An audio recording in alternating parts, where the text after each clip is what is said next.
People of 5 states have spoken and have proved many pollsters wrong. Now, a decisive victory for the Bharatiya Janata Party in 3 of the 5 state elections that went to polls has definitely boosted the sentiment that the BJP is here to stay for long. Now, the results have shown that while the Congress has no alternative as of now to Narendra Modi in the Hindi heartland, the idea of India bloc and the dominance of Congress in it is also likely to see many challenges. But what are the big takeaways from these election results? Number one would be the narrative setting and poll management. From getting MPs to contest from its weaker areas like Mahakaushal and Malwa Nimar in Madhya Pradesh to handling factional fights in its party units, the BJP clearly handled its elections much better. Now, the party definitely must not have been easy for the party to manage stalwarts like Shivraj Singh Chauhan, Raman Singh and Vasundhara Raje, who have been CMs for multiple terms, but the party started early. Now, it took out 5 yatras in MP and Rajasthan and projected all of its state leaders, but kept the focus on the Prime Minister, definitely cashing on his popularity and credibility. It was Mr. Modi who set the narrative and centered the campaign for the BJP consistently. It was a gamble for the PM too, considering a loss in these states would also lead to blame, but the party held on to its strategy of keeping the voter first, but the Karyakarta not far behind. I think the second big takeaway would be the impact on opposition unity. Now, it's no doubt that a huge blow to the Congress and the opposition alliance has been rendered. Within 48 hours, Mamata Banerjee, Akhilesh Yadav and Nitish Kumar have talked about the inability of the Congress to take on the BJP. Now, does the Congress have an answer for this? We'll have to wait and watch.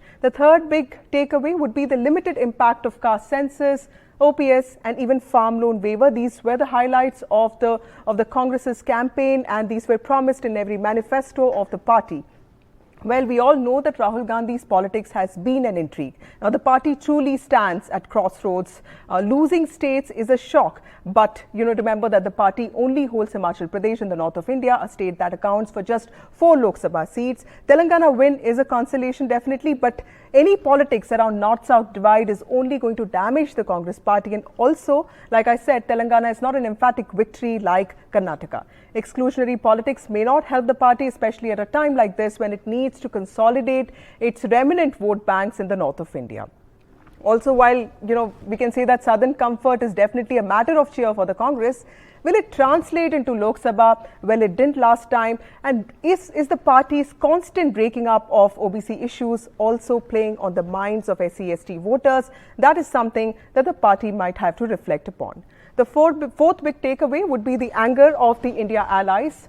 So was the Congress acting like a big brother after the Karnataka win? Could it have been more accommodating of its allies? Does the party need to recognize the aspirations of an India that wants to develop fast and wants investment and opportunities, and probably also see the country find a place of influence in the global order?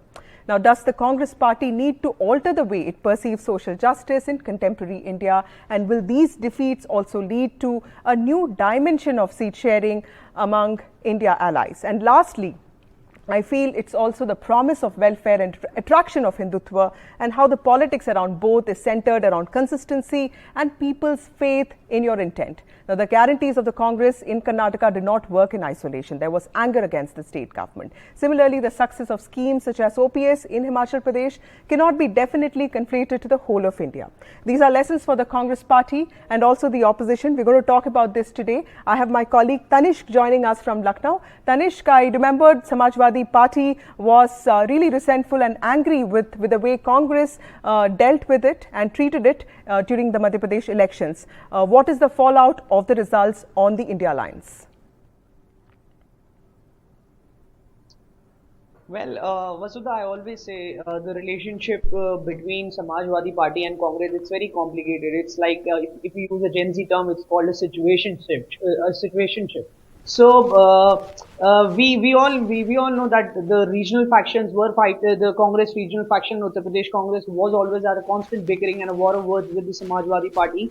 But surprisingly, after the Madhya Pradesh results came out and after the results of the 4 states came out, especially the Madhya Pradesh, where along with Congress, we should not forget the Samajwadi Party also suffered a massive defeat over there. Not even one single seat they won there. So, just after the result came out, both parties seem to have softened their stand against each other.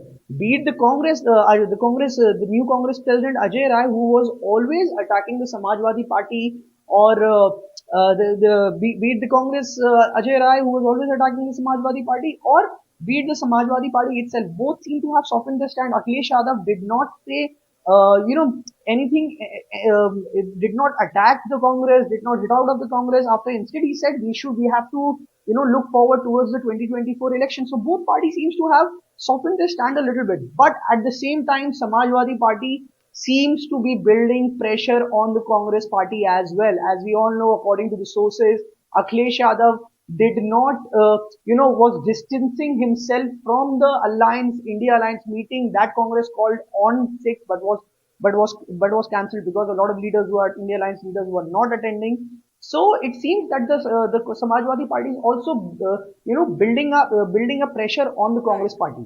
Right. But leaving Samajwadi Party and the Congress aside, if we assume that both parties will work together somehow for Right. the upcoming Lok Sabha polls, we should also not forget that one important factor here is the elephant in the room, that is the BSP.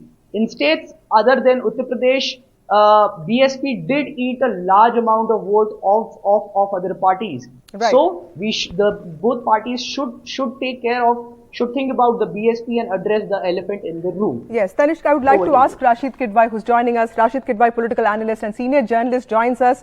Mr. Kidwai, thank you very much for speaking to NDTV. How do you see Congress recovering from this setback? And like my colleague Tanishq was pointing out, you do have the India allies, and you have also parties like BSP, which have contested on many seats across the Hindi heartland. How do you see Congress recovering from this setback?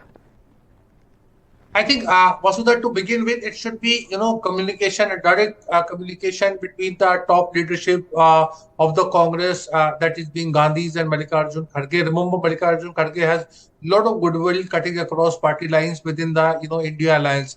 We must also remember the India Alliance was not about state elections. Whatever happened in bitterness, you see, there is no point going back. Again, India Alliance, the logic rationale of India Alliance is a doctrine of necessity. It is not just a Congress show. India Alliance means that all the 28 parties are stakeholders because they themselves individually are not equipped to, be anywhere close to the NDA led by Prime Minister Narendra Modi. So it is that kind of compulsion that is, driving them. They Right. need to have professional exercise in order to have seat sharing formula. The problem in many political parties in India, Vasudha, is that they hire political consultants, etc., but they do not have a robust functional 24/7 election management mechanism within their party. And Congress is the biggest example. But like they have this Sunil Kanubolu, who's proven himself not only in Karnataka but earlier and latest in Telangana. They can make use of him and have a professional exercise where it tells you that in which parliamentary constituency across the country, what is the potential of the Congress and allies, and have some kind of meeting ground. Right. It's just, I think that today's December 6th, yesterday, tomorrow's meeting was uncalled for because you need time, you need things to settle down. And Right. there has to be a steering committee consisting of the top leadership, not the second rung or third rung of leaders within the India Alliance. Right. Mr. Kidwai, you've also covered the Congress and the Gandhis for a long time. What is it about Rahul Gandhi? Is it that the topics that he's raising, the issues that he's raising have they failed to sort of strike a chord with voters? Does he need to raise a different sort of issues? But also, I understand the Congress dilemma because if they make the campaign hyper local, then also they lose, and if they make the campaign national, centered to national ideology, there is a problem there too. They can't be too secular. They have to also react to Hindutva issues. How do you see Rahul Gandhi's politics sort of evolving? What is the right way for him to do that now? I think, Vasudha, you asked a very important, pertinent question.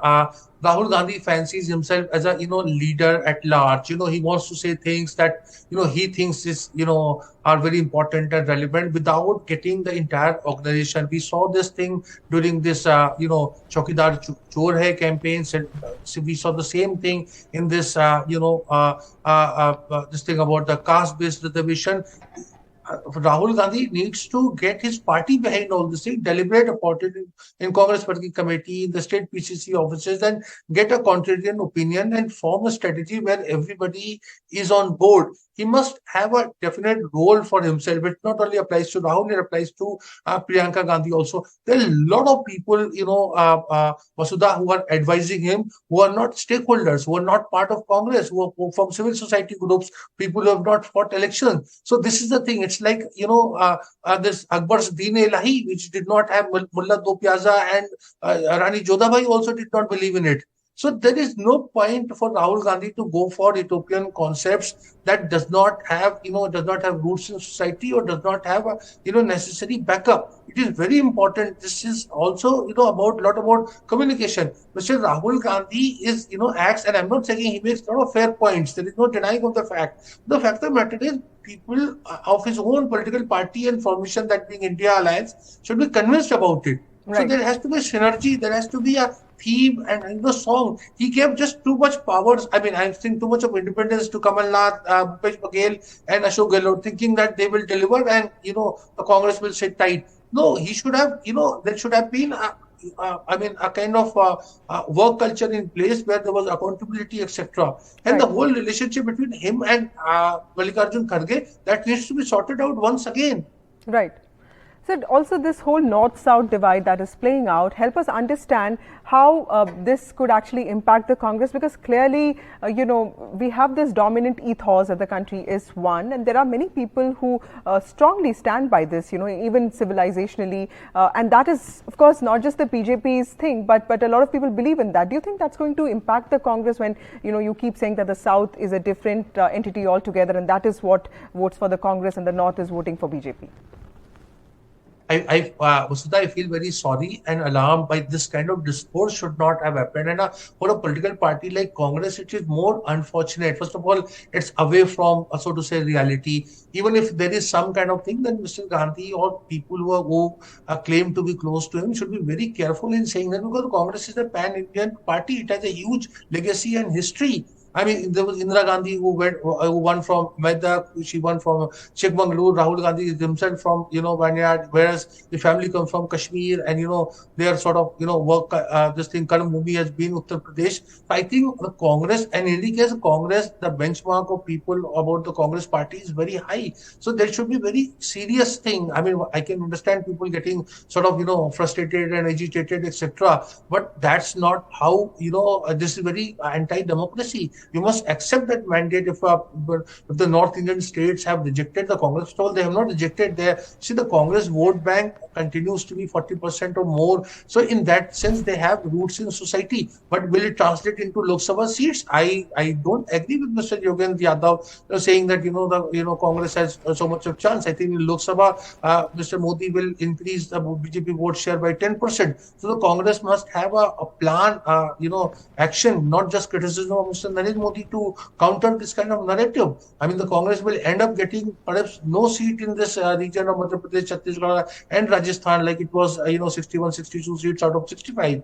So Right. that's the thing. I think, the Congress is making a lot of error of judgment, irresponsible statements. Again, the whole talk about EVM, I mean, EVM issue needs to be settled. It sounds very bad Absolutely. loser. I mean, the 12 ministers in Shivraj government have lost. There is, of course, a Congress victory, which is, I would say, a very outstanding victory in Telangana. There was, victory in Karnataka. How Right. can you point a finger at, EVM? So, Mr. Absolutely, Digvijay sir. Singh or others feel strongly about it. This is Yes. not. This is a sure sign of being very bad loser.